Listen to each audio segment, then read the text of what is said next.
baby. He said, I don't hear no voice talking to me now, you know. And I'd say, but God talks to you all the time. You know, if you just listen, he's talking to you. And that really worried me all my life, that he just couldn't tell me that he heard God talking to him. And he didn't have a personal relationship. He had head knowledge about God, okay? He knew what the Bible said about God, okay? And he lived a good life, okay? But as far as knowing that he knew that he would go to heaven, he couldn't tell you that. He would say, well, I believe in God, and I hope I'm saved. I think I'm saved, and, you know, I go to the Baptist church, and I've never heard God's voice talk to me, but I'm still a good old boy. But he never really changed.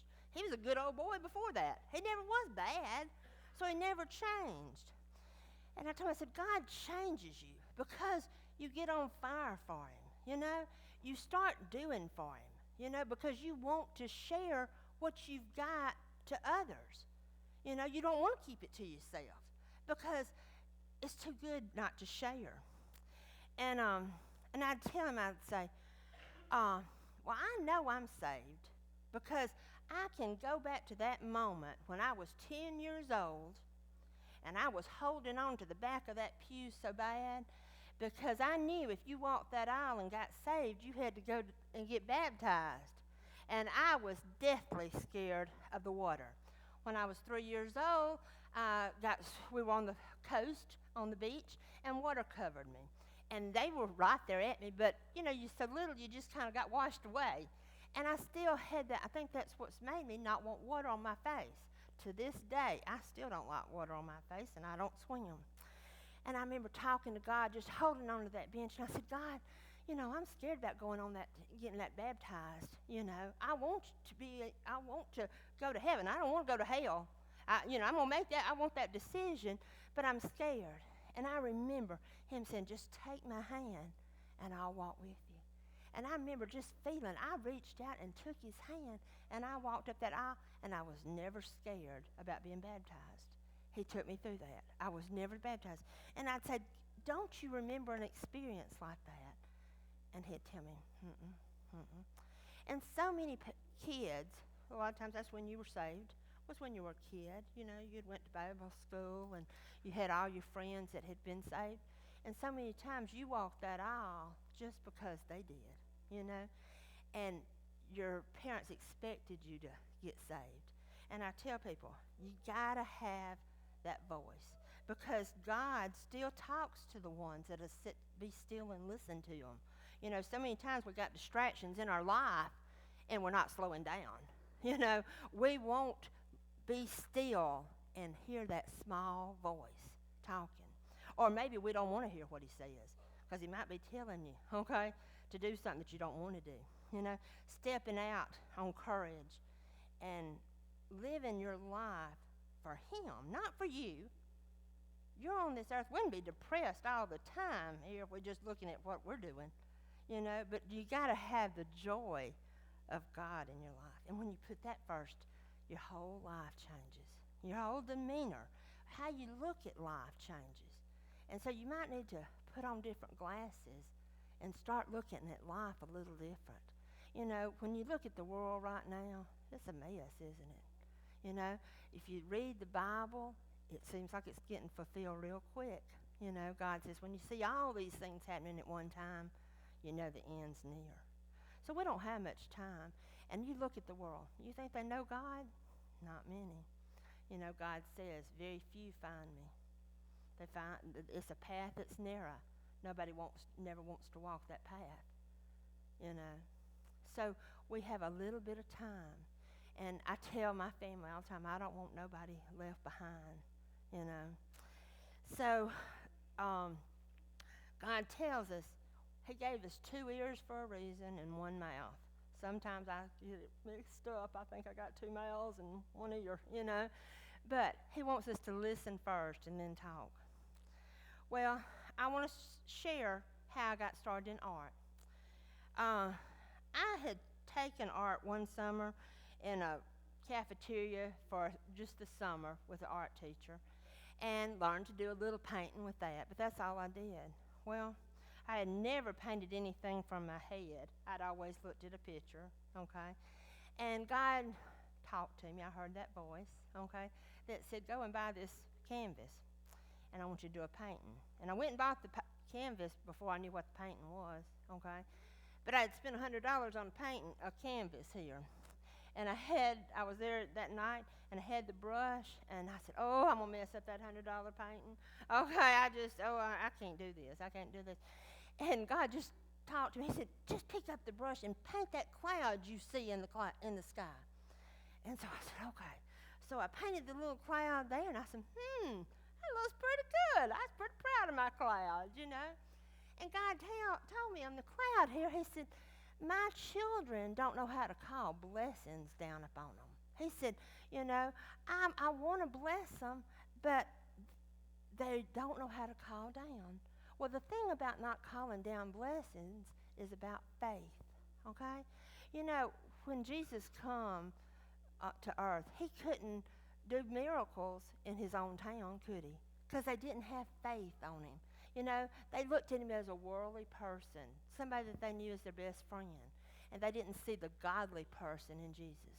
And so many times we want to have prayer for people, and we'll say, oh, Aunt Susie, oh, God, please pray for Aunt Susie. She's real sick, and just heal her, okay? And if it's your will, okay? But we'll say, if she don't, God just wanted to take her on home. Well, God says, pray and I'll give you what you need. But our faith stops us from getting that full assurance. When we first come to Evergreen, I had the secretary there ask me, I was telling her about my daddy or something, was talking, and she said, I've always wanted to know if my daddy's saved or not. And she said, but he's never told me. And she said, I've been praying for that for years, and I ain't never got an answer. I said, well, did you expect one? And she said, well, yeah, I guess so. And I said, well, if you expect it, you want him to answer it. So when you say that prayer, you say, hey, God, answer this prayer. I want to know. It wasn't the next week. She come back to me, and she said, Redonna, you won't believe this. She said, my daddy come up to me and said, hey, baby, I just want you to know I'm saved, and that if anything ever happens to me, I'm going to be in heaven. And she said, can you believe that? And I said, yeah, I can. I said, you expected it, didn't you? So when you start praying for things, expect it, okay? Don't miss out on the blessings from doubt, okay? Just when that devil comes and starts putting that doubt in you, back up. We're going to believe in this miracle and stand strong in that miracle because he wants to perform miracles. Well, we went to Sheridan. Well, Sheridan's a little town, and Van was working, and I didn't have anything to do, and I didn't know anybody. Well, I'm a people person, and I was kind of sad, of saying, what am I going to do with myself? And, well, when I was painting this painting, God gave me 9 of them, okay, 9 paintings. I don't have them all here. But he gave me 9 paintings, and I surely didn't want to sell them, okay, because there's such a story behind each one of them. But there was a flea market there, and I said, well, I can talk to people there. I'll just tell them about my paintings. So I put $2,000 on all of them, and I went into a flea market. So I was standing there one day, and I always painted while I sat there, and I always got a group around me that would listen to the stories behind the paintings. And this old man come up there, and he was kind of just not well kept. He had coveralls on, and one strap was on, and one strap wasn't, and he hadn't shaved in a while, and he just kind of looked a little rough around the edges. And so I told him, when I'm in this group, I just happened to look at him, and I said, oh, well, where do you go to church? He said, I don't go to church. I don't like people. Well, oh, okay, and so let's go back and talking about the pictures. We just won't go there. So we kept on talking, and then they all left, and 20 minutes later, he come back to me, and he had his hand out like this, and I put my hand down, and he dropped a $20 bill in my hand. And I did have some note cards that I was selling that had my pictures on them, and so you could get a pack for $20. I said, oh, you want some note cards? He said, no, I don't. He said, you don't understand. He said, nobody ever touches my heart. And he said, you've touched my heart. He said, you said you didn't know why you were here. He said, I think you're here just for me. He said, God sent you for me. And he said, I just want you to keep on doing what you're doing. He said, you're touching people's lives.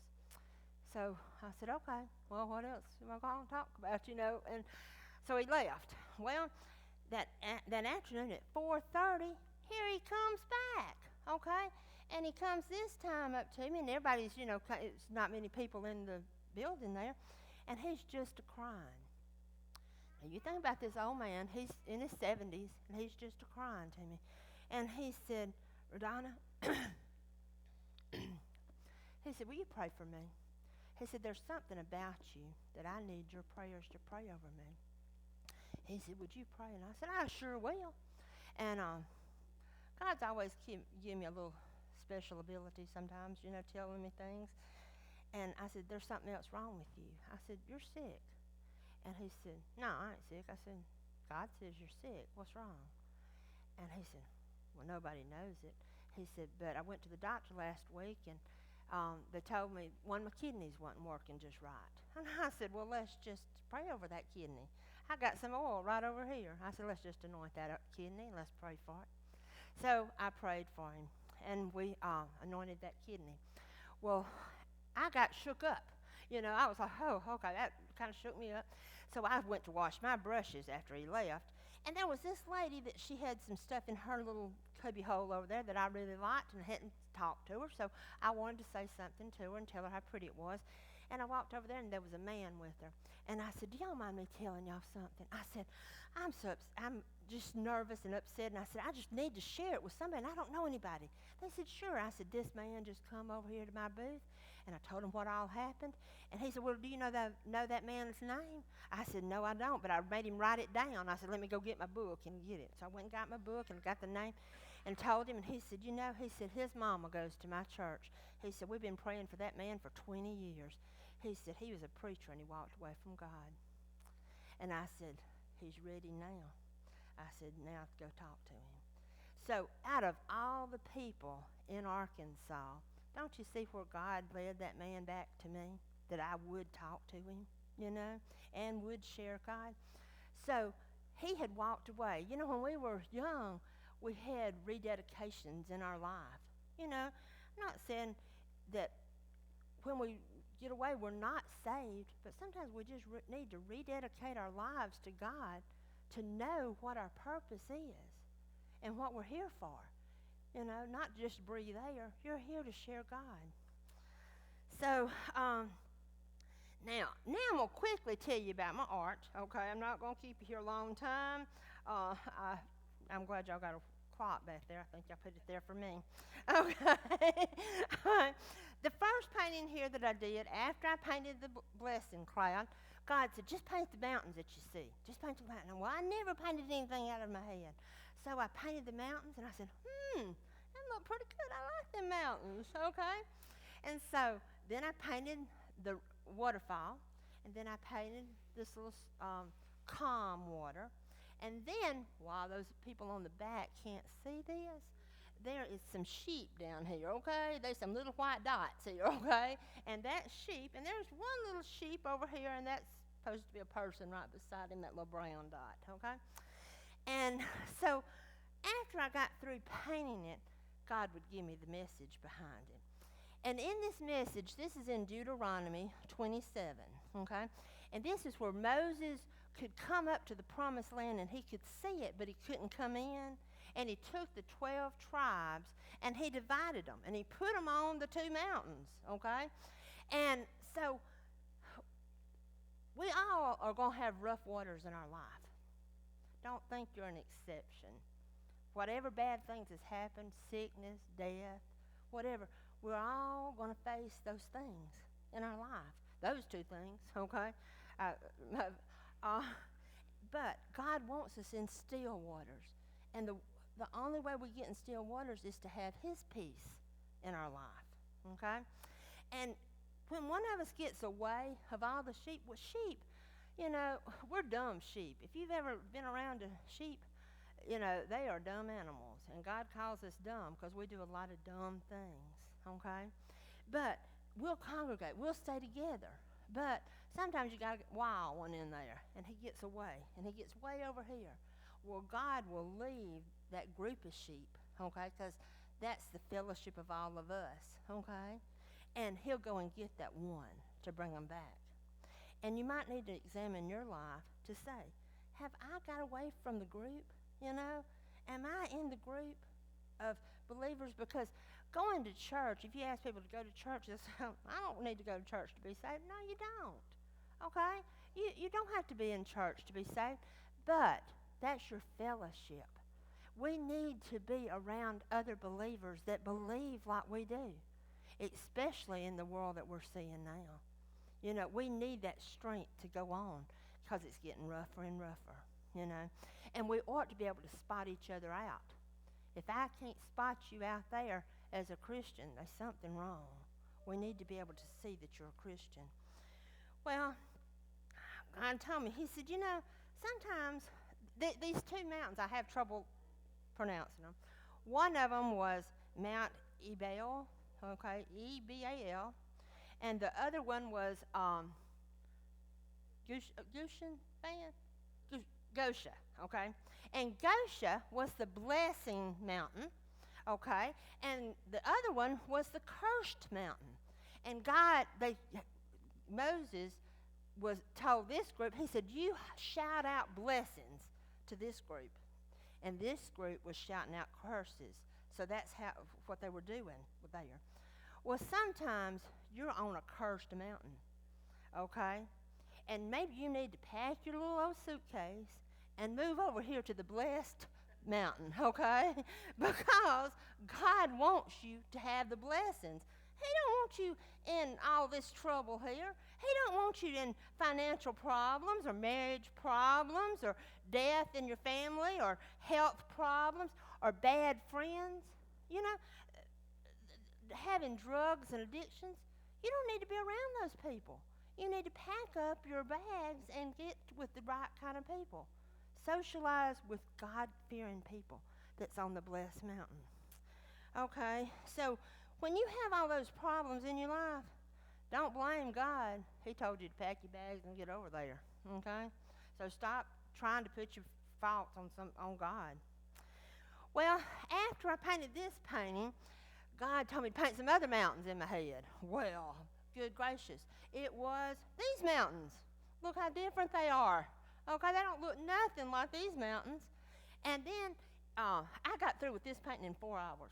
Okay, this one took me 3 months to do it. Okay, because I painted this, and then I had a desert scene. Okay, and that was all I had on it. And I said, God, how do you want me to finish this painting? And he told me these mountains, I'm going to tell you the name of these mountains, is T-E-K-O-A. So ever how you pronounce that, that's the name of them. Okay, and this mountain, there was all kinds of things that happened over here. I didn't realize that name is called Desert of Tico, okay, Tico, or the Wilderness of Tico. Remember when David run to the wilderness to get away from Saul? That's where he run to. When you think about Israel, you think about, oh, that's way over here and that's way over here. Israel's a small place. So you can near about see from this place to this place. You know, so don't think that they're real far apart. But on my paintings are different. I asked somebody, well, you think that's what they look like over there? And somebody told me they do. So, you know, it's the desert paintings. Well, this was plain.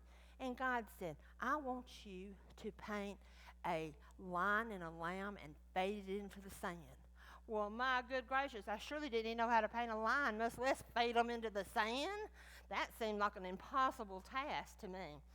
So I said, okay, God, well, I don't draw anything out. I just start painting, okay?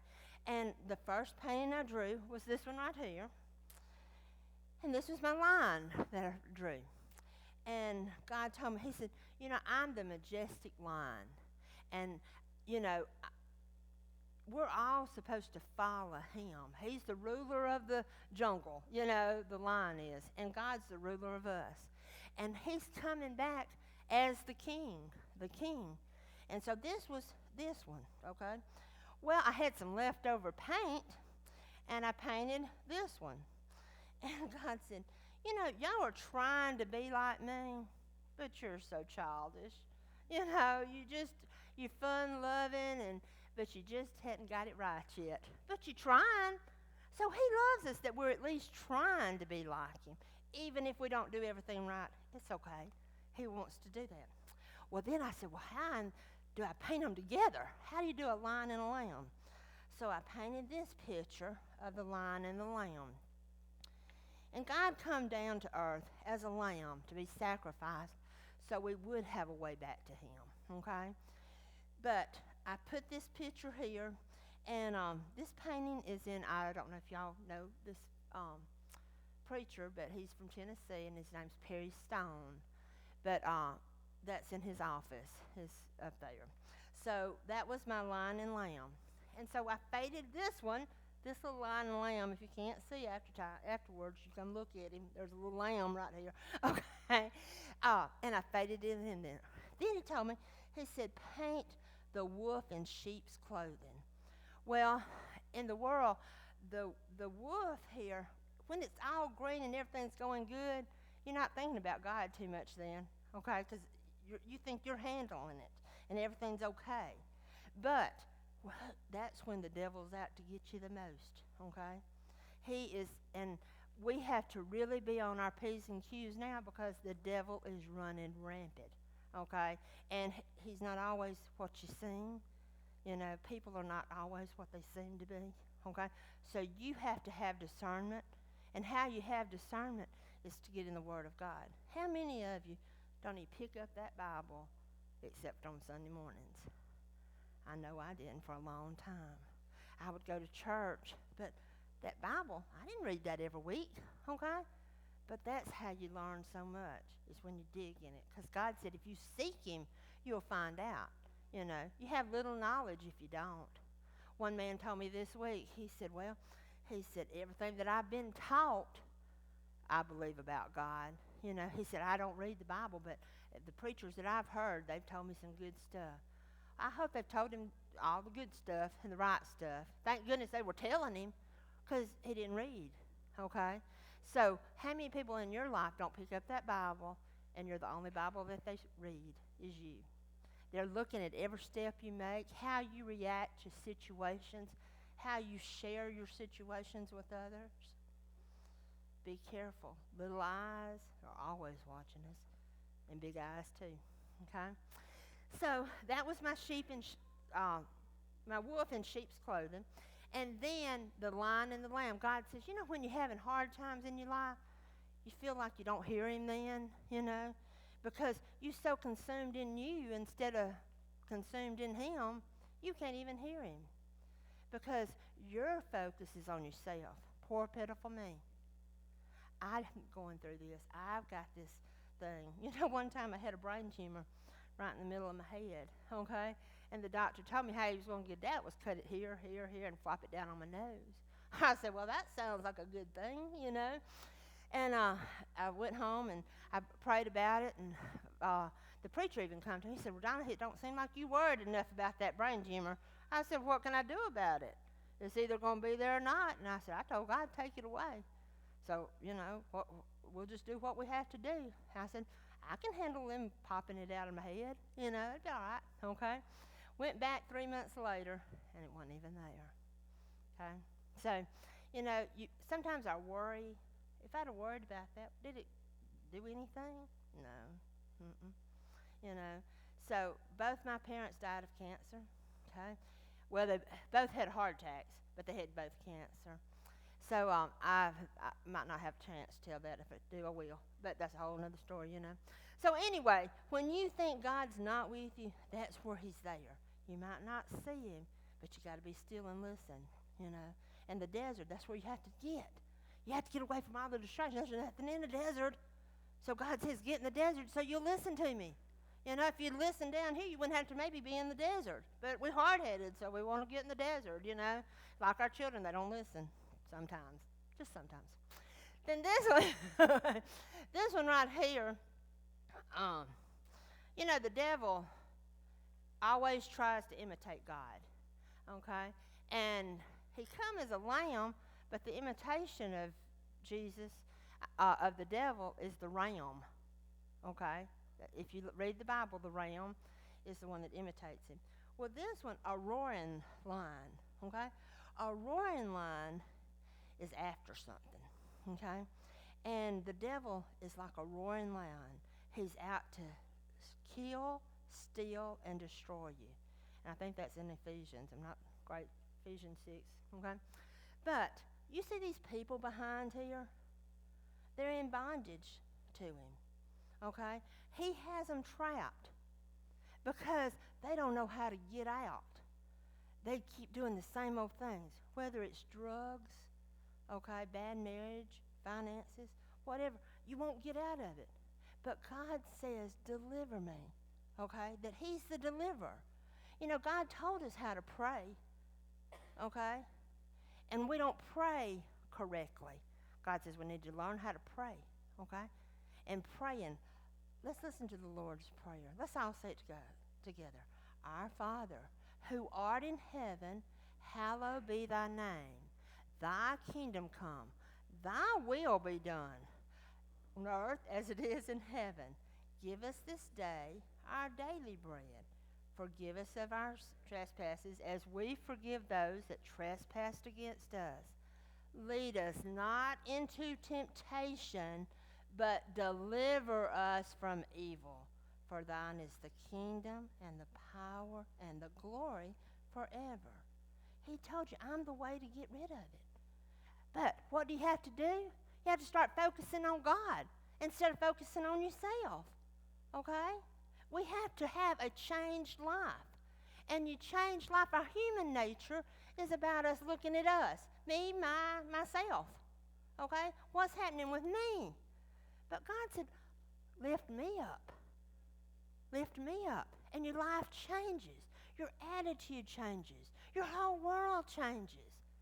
But it's all about what you're looking at, who you're lifting up.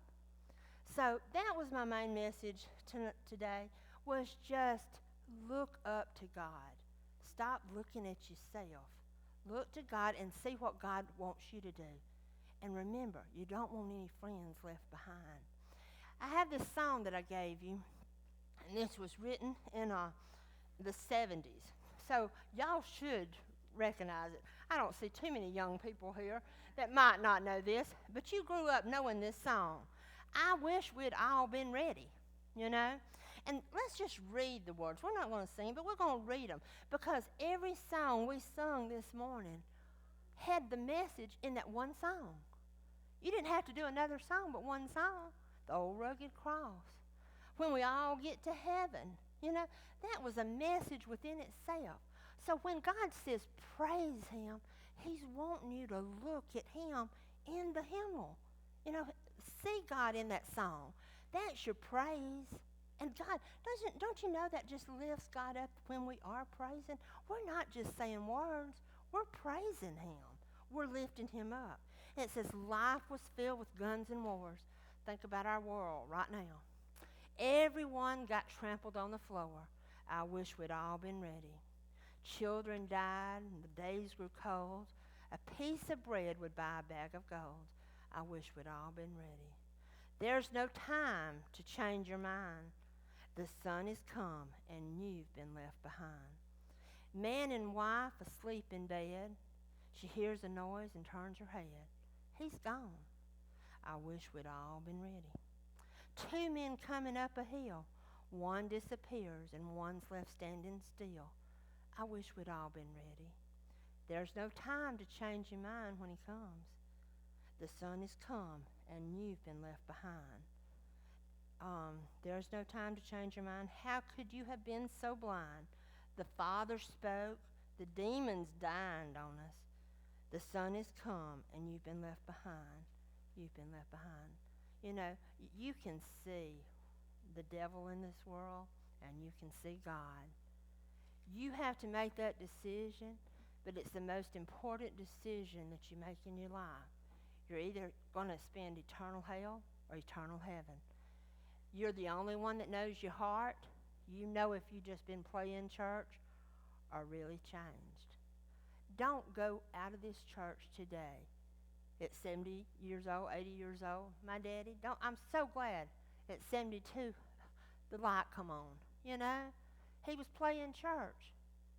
Don't play church. Know that you know that you know. Hear God's